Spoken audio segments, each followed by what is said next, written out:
Um bom dia, mais uma vez estamos aqui pela graça de Deus e temos o privilégio de termos a palavra dele em nossas mãos e temos esse momento aqui especial para podermos estarmos juntas aprendendo mais um pouquinho da palavra dele.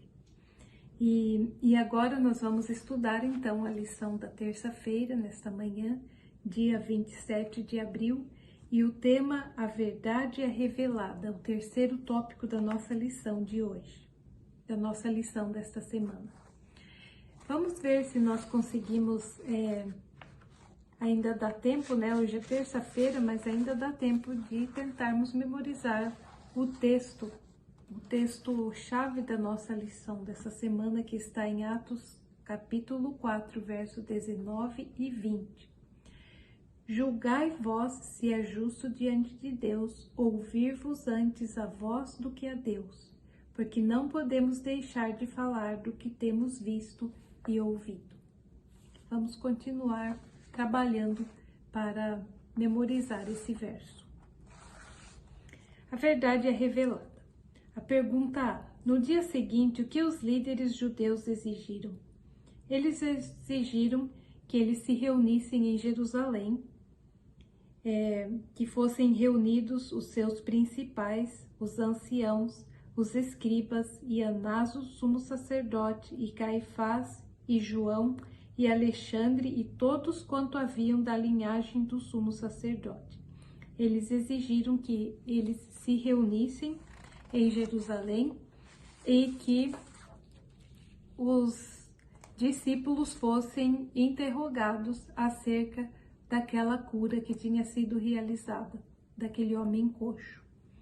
E como podemos ser inspirados pelas corajosas e abrangentes palavras de Pedro? Então, nós temos aqui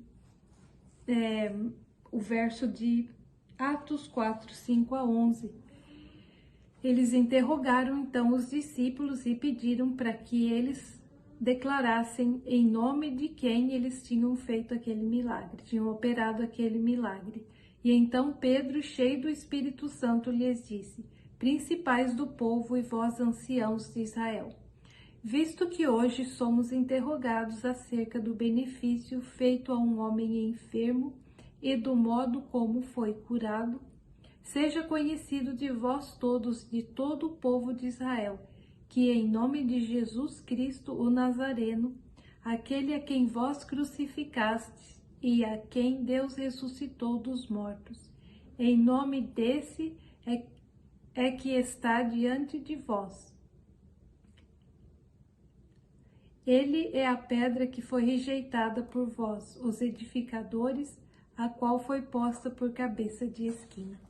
Então, ali nesse momento em que ele foi interrogado, Pedro corajosamente declarou que em nome de Jesus Cristo Nazareno, a quem vós crucificastes e a quem Deus ressuscitou dos mortos, em nome desse é que este está são diante de vós.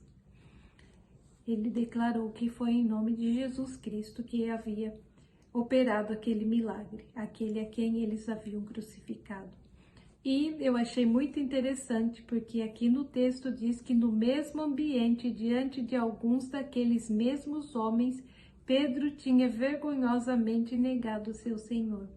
Isso lhe veio claramente à lembrança enquanto comparecia ao próprio julgamento. Essa era uma oportunidade para reparar a antiga covardia.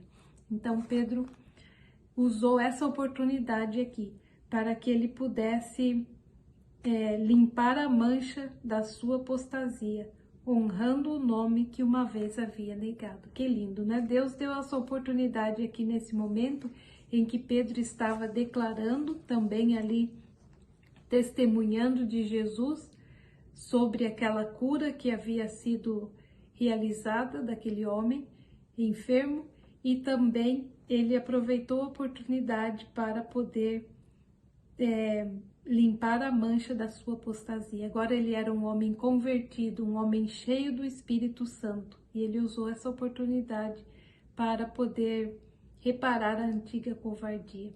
E as pessoas que estavam ali presentes, elas aquelas que se lembravam dessa ocasião em que Pedro havia negado a Jesus, elas estavam esperando que nesse momento Pedro também ia ser covarde e ia, diante das ameaças, né, ele iria também desistir, ele ia se sentir amedrontado, mas não.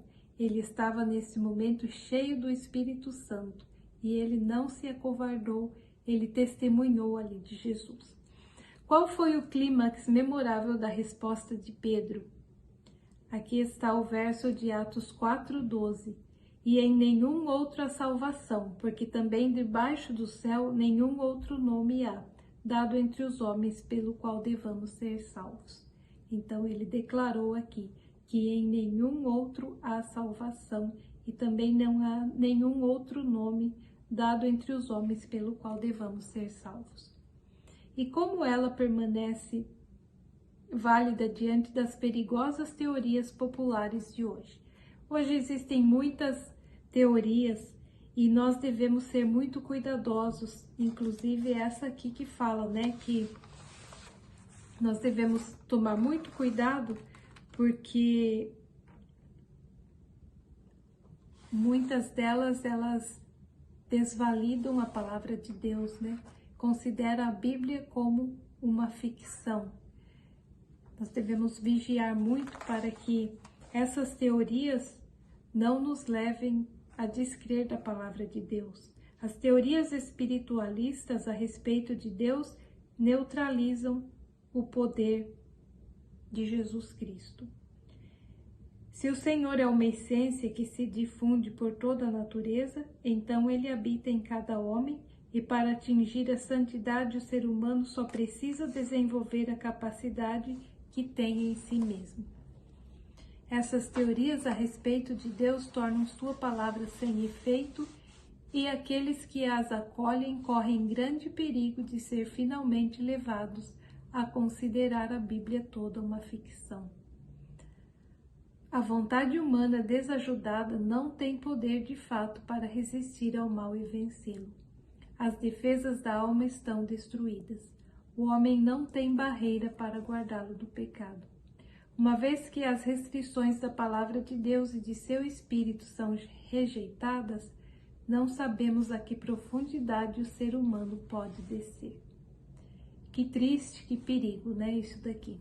Então, que Deus nos ajude a lembrarmos desse verso de Atos 4:12 e sempre termos em mente que em nenhum outro há salvação, porque também debaixo do céu nenhum outro nome há, dado entre os homens pelo qual devamos ser salvos. Esse é um verso também muito importante que nós devemos ter em nossa mente e lembrar sempre de que mesmo que vierem essas teorias, né, surgirem diante de nós, essas teorias espiritualistas de que o Espírito de Deus é uma essência que se difunde por toda a natureza, devemos sempre lembrar, ter em nossa mente, conservar firme em nossa mente que em nenhum outro há salvação, e nenhum outro nome há dado entre os homens pelo qual devamos ser salvos.